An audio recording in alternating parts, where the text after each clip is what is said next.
Welcome back to the Founder Series, where we get honest about what it means to grow, stretch, and reinvent yourself in midlife while building work that matters. I'm Dr. Rebbecca Hertel, midlife health expert, physician, mom of six, and someone who still carries lessons from med school into everything I do today. This week, I want to share what's been happening behind the scenes in my business, my work with the incredible women of the Menopause, and in my ongoing mission to shift the way we think about midlife care. So, let me be real with you. Business has been a little slower lately. And at first, I felt that familiar panic. Am I doing enough? Am I moving fast enough? But what I've learned is that slow seasons actually create space. And in that space, I've been able to pour energy into other work that feels deeply meaningful. So, interestingly enough, you think about those things, you start panicking, and then all of a sudden you get two new patients, which is exactly what happened. Like I had said before, don't change anything because you have this temptation to be like, oh my gosh, I'm going to change something. Oh my gosh, I have to put new stuff on Instagram. I need to change my phone calls. I need to maybe close the deal at this call. And it really isn't. So, you have a little bit of a lull, a little bit of a way to focus on other things, which we'll get to because I did focus on some other things.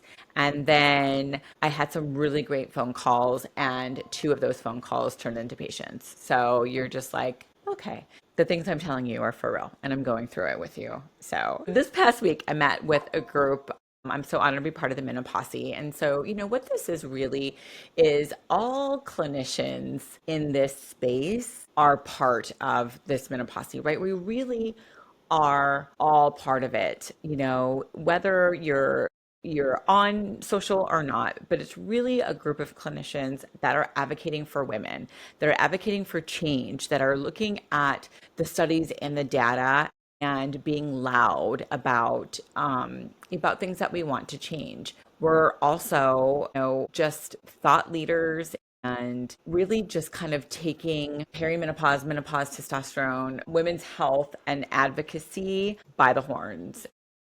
I kind of want to make sure I preface with that because it's not like this is an elite group of clinicians. It really isn't. It encompasses everyone that cares about women and advocates for women, takes care of women and midlife women's health, and cares about the changes and making sure that they understand about hormone therapy, the pros, the cons, the risks, the benefits, the WHI, BS, and all of that. Anyway, so this collection of clinicians and thought leaders that are at the forefront of midlife and menopause care.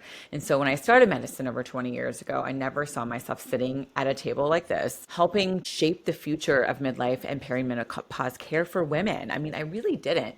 I don't know that many of us do, or at least maybe not back when I started, right? Back when I started was the WHI. We were scared about hormones. We were like, oh my gosh, we didn't learn about it because I started medical school right at the forefront of when the WHI came out. So the ball was completely already dropped at that point. But on a Saturday, when no one else is working, we all got together across the nation, Australia and England and, and the United States, and just clinicians from all over. So this is just not the United States, came together for a Zoom call. And, one of the things we worked on this week was renaming what used to be called sex hormones. Now, why? The reason why is because you cannot say sex on social media. You will get banned. What does that mean? So, either your Instagram will be taken off, or you will get what's called shadow banned. So that means that your profile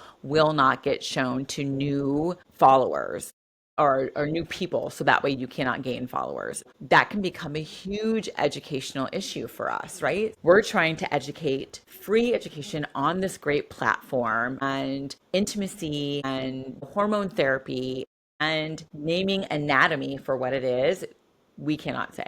So we really talked about the fact that this needs a renaming. That way we are not punished on social media and then taken off, and then we can't continue to educate all of you amazing women and people, because men are learning too. Kids are learning too. Our young adults are learning as well about what's going to happen to them in midlife. So we kind of all came together and we had thrown out all of these names, and we're just, one of our colleagues said, what about pet hormones, progesterone, estrogen, and testosterone? Keep it simple as hail. So, a simple shift in language that can help remove the stigma and reframes these hormones as foundational to whole person health. So, this is really important because, we talk about hormones and it's not just for perimenopause. It's not just for menopause. It's not just for women. It's not just for men.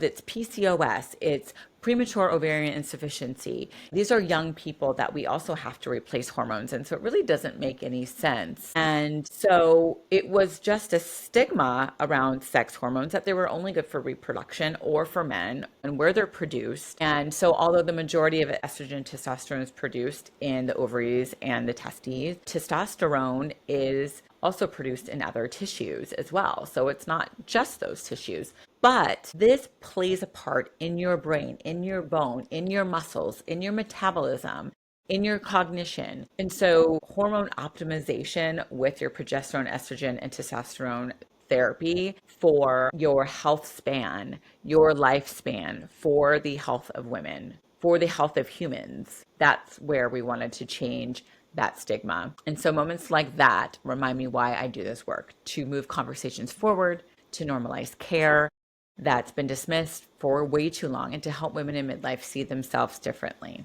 Okay. And so, one final thought before we move on is we need to stop gendering hormones. We cannot do that. Hormones are of utmost importance to humans, male and female. When we gender hormones, we start taking the basic physiology and biology out of it. And we all have estradiol, we all have progesterone, we all have testosterone.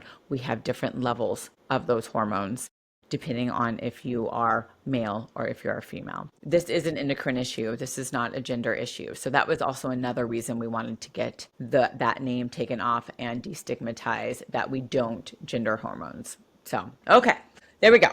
That was my little soapbox, on a soapbox. So speaking of those PET hormones or pet hormones, and no, we are not going to get them mixed up. We have cat scans, we have pet scans. No one are going to think it's for our pets. So let me just leave that there. Let's zoom in on one that's at the heart of so many conversations, which is estradiol. That's what today's Midlife Minute is all about. Let's dive in.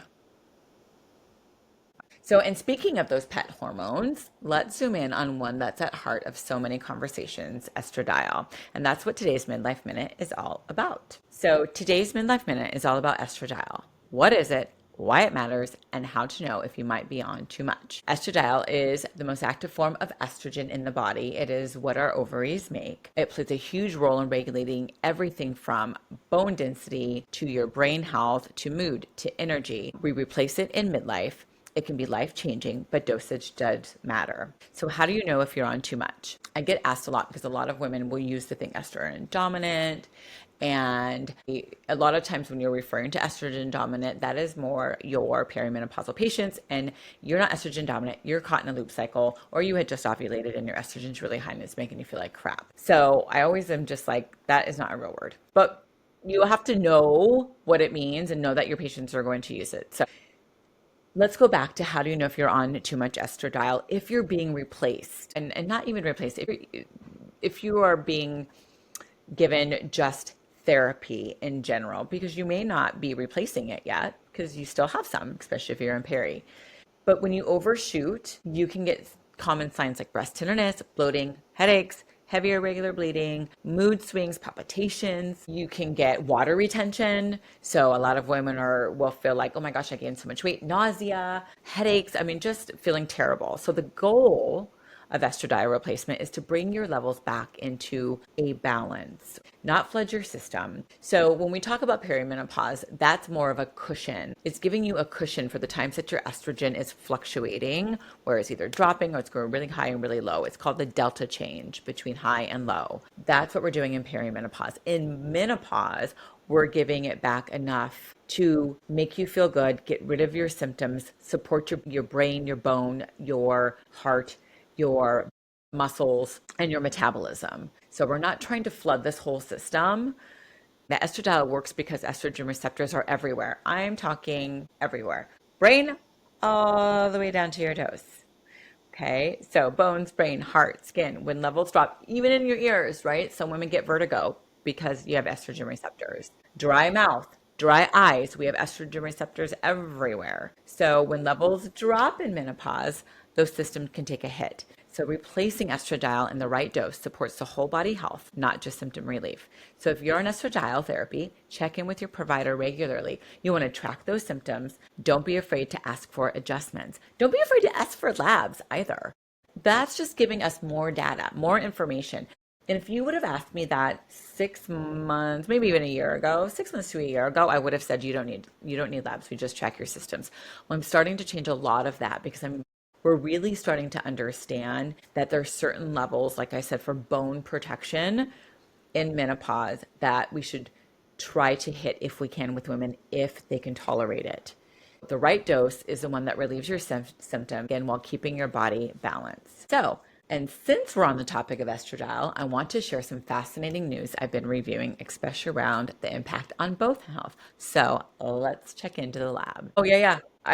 There's like at least 60 to 70 symptoms of low estrogen. So, bone health doesn't get talked about enough in menopause, but it should. We know that women can lose up to 20% of their bone density in the first 5 to 7 years after menopause, and that's huge. Let me also say to you that our most bone turnover occurs in the late perimenopause. So when you're starting to go for more than 60 days without a period into that early menopause transition. So those years when people are telling you you don't need hormones, you're still having periods, that's when your bone is going bye-bye before you even realize it. So I have seen women's bone density scans go from normal to osteoporosis in those 2 years that they have gotten bone densities. And that's only if they were lucky enough to get a bone density early, because the USPTST, the United States Preventive Task Force, states that it's not till you're 65 when you're already dust. So I love to encourage women, honestly, at the very least around age 50 to get their bone density. You can pay for it. It's very inexpensive if your insurance doesn't cover it. But there's so many ways that you can get insurance to cover it too. So anyway, I digress. But that is a huge transition where you are breaking down bone or reabsorbing bone more than you are putting bone down, and therefore your risk increases for osteopenia to osteoporosis. So low bone density to, no bone density pretty much. So estradiol plays a direct role here. So we know that research shows that estrogen helps regulate bone turnover, like I just said, slowing down the rate at which old bone is broken down and protecting against osteoporosis. When estradiol drops, bone breakdown accelerates, right? So, and recent studies confirm that appropriate estradiol replacement can help preserve bone density and significantly reduce fracture risk. And what I love about this is that it reframes estradiol not as a luxury hormone, but as an essential preventative care route, health span, the health of women. So hormone optimization in here for your bone health. Okay, so supporting bone health in midlife isn't just about calcium and exercise. It's about ensuring your hormone health is part of the plan. Now, let me go further and give you some statistics on this. We know that 1 out of 2 women over the age of 50 will have an osteoporotic fracture. 1 out of 2. Okay, so if you are in a room, it's going to be me or you over the age of 50 that's going to have an osteoporotic fracture. We also know that 60% of hip fractures occur in women, but what's more stunning is 25 to 30% of women will not survive for the first year after they fall and break a hip. 25 to 30% of women die within the first year of breaking their hip. That to me is astronomical. And 60% of those women do not go back to pre-fall function. That means your mama's living with you. That means you're going into a nursing home. Okay, you don't go back to pre-fall function. That is unacceptable health for women, period. Why we don't talk more about this is, that's just another soapbox I get on. And I am just like, this is not okay. This is not okay. This is what a lot of my colleagues say. This is our nursing home prevention plan, is our bones. So and we'll talk about weighted vests in another segment, but that's why weighted vests, everyone says, oh, you don't need a weighted vest, you need a weight. Listen, weighted vests have been researched forever. This is not new. Adding axial load helps, and it's been in the studies that it does help postmenopausal women decrease their fracture risk. So putting those loads on, resistant training, that does help. You can't do it alone. Wearing a weighted vest isn't alone going to decrease your risk of osteoporosis, but it increases that axial load, which can help along with resistance training, along with hormone optimization, along with a great diet and exercise. Anything that increases your axial load increases your resistance, increases your heart rate as well, makes it easier for you to like get to your zone 2 or whatever zone you want to be working out in. But it's no different whether you wear it as a vest that you clip in, a backpack, your kid on you walking up the hill, you know, anything that you're carrying will do that. It could be your dumbbells and you're doing lunges with your dumbbells and walking with them, walking lunges and things like that. So it's still resistance. It's no wearing, a 8-pound weighted vest alone is not going to prevent osteoporosis. I'm not sure that anyone ever alluded to that. But anytime you add an axial load and resistance, yes, young women, because let me tell you, it's not just our midlife and menopausal women either. It is our athletes. It is our young female athletes, in particular your runner, in particular your women also on depot. They have a decrease in bone density while they're on the depot shot. So I always tell them that need calcium and vitamin D. The fact that depending on where you live, your vitamin D levels can be very low. Or if you're not out in the sun. So those types of things for our young children as well. So the bone health and even bone density, like I said, going back to runners, some of these athletes that are stopping their periods because they're so active, they're put on low dose birth control pills. They should not be put on low dose birth control pills because that can affect their bone density as well. I think there's an argument to be said about should we doing bone densities on these elite athletes that are not getting their cycles because of how much they're running. And I happen to have an older daughter who did cross country track, thin build. And her and I have had that conversation where I'm just like, you probably should get a bone density and make sure that your bones, our restrictive eating patterns are women and men that have had anorexia or just even restrictive eating. You don't have to have anorexia to have restrictive eating that can still affect your bone. All right. So that's it for today's episode. Slower seasons can be frustrating, but they can also make room for meaningful work, like the conversations I've been having with my colleagues in the menopause and outside of it. And as we shift the language and reframe hormones like estradiol, we're not just treating symptoms, we're shaping the future of midlife care. If this episode resonated with you, share it with a friend who's navigating perimenopause or menopause, or even better, with someone who still thinks hormone therapy is taboo. Thanks for spending this time with me, and I'll see you next week. Don't forget to like, subscribe, follow me on all the social platforms, and I'll see you next time.